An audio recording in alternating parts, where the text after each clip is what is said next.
একসময় আল্লাহ একা ছিলেন, আর কিচ্ছু ছিল না, হুয়াল আউয়াল, তিনি প্রথম। এরপর আল্লাহ পাক কি করলেন? মহাবিশ্ব সৃষ্টি করলেন। তবে তার আগে আরেকটা কাজ করেছেন আল্লাহ পাক। আল্লাহ পাক কলম সৃষ্টি করেছেন। কি করেছেন? কলম। মনে রাখবেন এই কথাটা, আল্লাহ পাক কলম সৃষ্টি করেছেন। এবং কলম সৃষ্টি করে আল্লাহ পাক বলেছেন, উক্তুব, তুমি লিখো। এটা কিরকম কলম আল্লাহ ভালো জানেন, আমরা জানি না, আমরা বিশ্বাস করি, কারণ আমরা গায়েবে বিশ্বাস করি। কলম বলেছিল মাযা আকতুব, আমি কি লিখব? আল্লাহ বলেছেন কিয়ামত পর্যন্ত যত কিছু হবে সব কিছু এই লাওহে মাহফুজে লিখে ফেলো। কলম প্রত্যেকটা সৃষ্টির তাকদীর লাওহে মাহফুজে লিখে ফেলেছে। আপনি দুনিয়াতে যাই করেন, আপনার রিজিকে যত দানা চাল আছে এর একটা দানা বেশি আপনি খেতে পারবেন না। আপনার রিজিক আপনার কাছেই আছে, কেউ কেড়ে নিতে পারবে না। আমাদের কাউন্সিলর সাহেবের বাসায় বা তার আত্মীয়র বাসায় আজকে আমার রিজিক লেখা ছিল বলেই এখানে এসেছি, না হলে আসতে পারতাম না। কিছু মানুষ আছে যারা বলে যে তাকদীর বলতে কিচ্ছু নাই।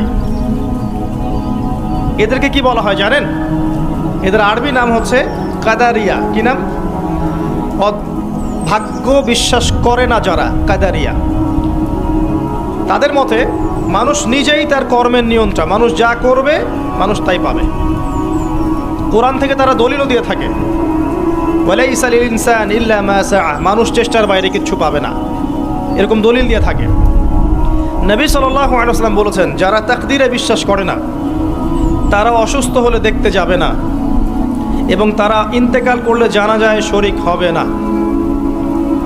আরেক শ্রেণী আছে তাকদীরকে টোটালি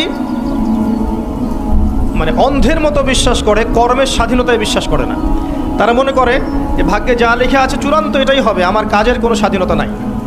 এটা আরেকটা চরমপন্থী আকীদা। এদেরকে বলা হয় জাবারিয়া। কি বলা হয়? জাবারিয়া।